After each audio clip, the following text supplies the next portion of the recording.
नमस्कार, good morning मित्रांनो. आपली घरची कामं झालेली आहेत. आता धारा काढून गुरांना कुठे टाकून आपण निघालो आहे आता रानात वैरण आणण्यासाठी. वैरण आणून टाकायची, नंतर कुटी करायची. सकाळ सकाळ हे आपलं काम चालू असतं. आपली वैरण आता तोडून झालेली आहे. आपल्याला ही वैरण घरी नेऊन टाकायची आहे. खांद्यावर न्यायला लागते वैरण. मधनं गाडा आहे आपल्याकडं, परंतु गाडामधनं जायला अडचण आहे, त्यामुळं खांद्यावर घेऊन जायला लागते वैरण आपल्याला. वैरण जरा अशी पडली, बहुतेक ह्याला हुमणी लागलेली दिसते. खालनं मुळाला हुमणी लागल्यामुळे ह्याची मुळं कमकुवत झालेली आहेत, त्यामुळे ही वैरण पडलेली आहे. आपल्याकडं भरपूर जनावर असल्यामुळे आपल्याकडे 10-12 गाय आहेत, त्यामुळे आपल्याला एका पाठोपाठ असे प्लॉट करावे लागतात.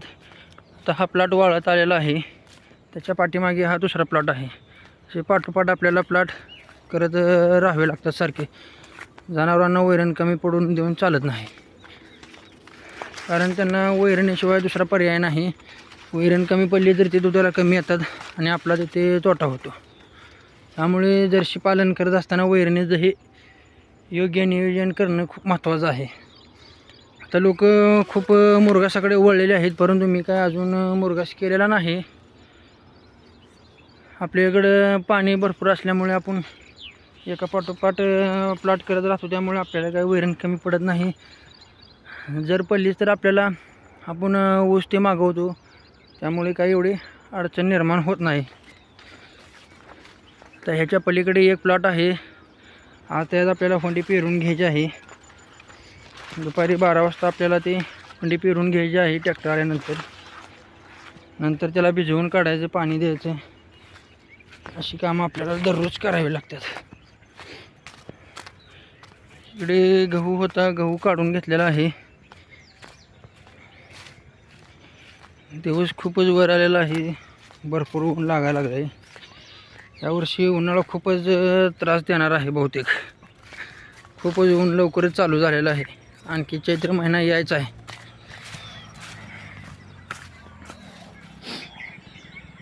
या इकडे नारळी झाडं दिसतात, तिथं आपलं घर आहे. इथे साईडनं आपल्या डांबरी रोड जातो.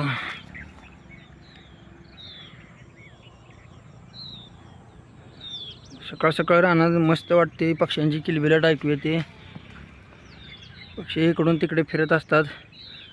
त्यांचंसुद्धा चालू झालं त्यांच्या पोटासाठी दररोज फिरणं. आता सकाळ उठायचं, दररोज जायचं, पाण्याची डबके बघायची, तिथे जाऊन काय खायला मिळते का बघायचं, खायचं, नंतर माघारी जायचं.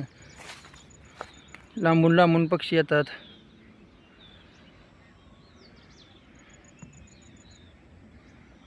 वैरण जर आपली वाळूनच गेलेली आहे.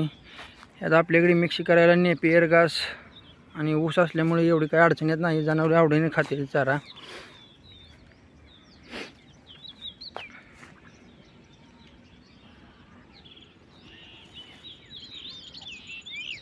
झाडं ती वाळून गेलेली आहेत उन्हाळा लागल्यामुळे. आता त्यांना पाणी मिळत नाही. पावसाळ्यात मात्र एक नंबर झाडं फुटतात.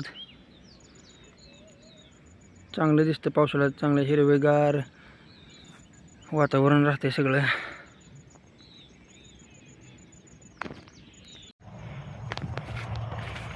मकवान आपलं आणून झालेलं आहे. आपण आता रानात दुसरीकडे आलेलो आहे. आपल्याला नेपियर घास घेऊन जाण्यासाठी आपण रानात आलेलो आहे. हा आपला असा घास आहे. पाणी असल्यामुळे चांगला खूप भारी दिसतो, हिरवागार आहे. आणि इकडे हा दुसरा मक्याचा प्लॉट आहे. आता ह्याच्या ओळी भरायला लागलेल्या आहेत.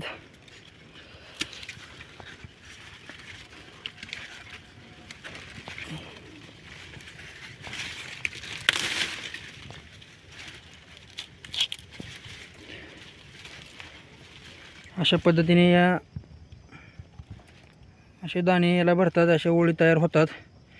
याला आणखी 20-25 दिवस टायमिंग आहे चिका देण्यासाठी. नंतर याचा आपण जनावरांना खाण्यासाठी वापर करू शकतो. याच्यामुळे दुधात भरपूर वाढ होते आणि जनावरे आवडीनेही खातात. आपला हा अर्धा एकराचा प्लॉट आहे मकाचा, आणि हा आपला घास हिरवागार आहे. ही नारळाची झाडे आपल्या वडिलांनी लावलेली आहेत. खूप वर्षाची झाडं आहेत. पलीकडे एक बाज झालेला आहे. हे देशी नारळ आहे. आता जे झाडं आहेत ते हायब्रिड आहेत. ते त्याला नारळ खूप लागतात, परंतु ह्याच्यासारखे ते चविष्ट नसतात. त्याचे खोबरं पाणी, ह्या नारळाचे खूप भारी लागते खोबरं पाणी. आता या नवीन नारळांचे काय एवढं विशेष असं म्हणजे थोडक्यात हायब्रिड आहे. ते आपण आपल्या घराजवळ लावलेले आहेत झाडे भरपूर. ती चारी बाजूने आपण झाडे लावलेली आहेत. अशोकाची झाडे आहेत, नारळाची आहेत, अशी बरीच विविध प्रकारची फुलांची झाडे आहेत. मी तुम्हाला नंतर ते घरी गेल्यावर दाखवतो. आपल्या बांधकामाचे काम आता 1 वर्ष झालं पूर्ण झालेलं आहे.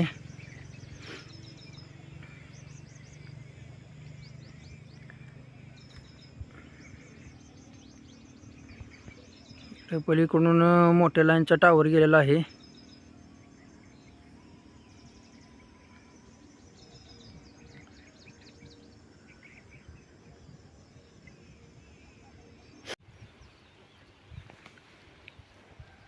ही आपली गुंछडी आहे.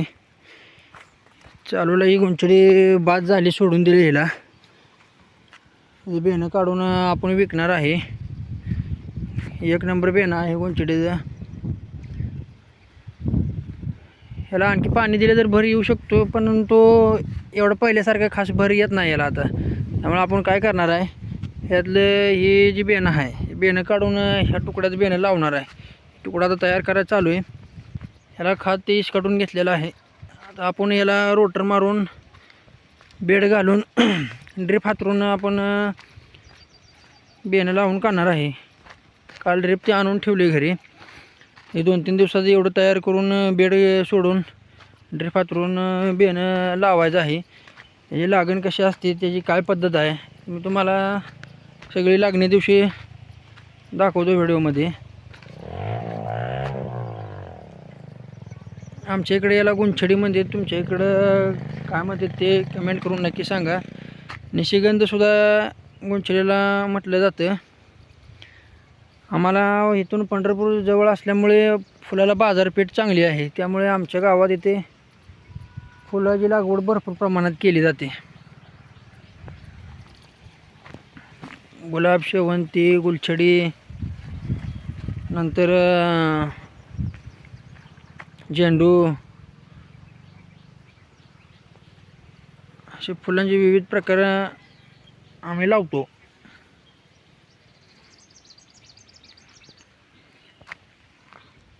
आपण या 2-4 दिवसात लावणार आहे गुंछडी. त्यावेळेस मी तुम्हाला दाखवतो त्याची कशी लागवड केली जाते.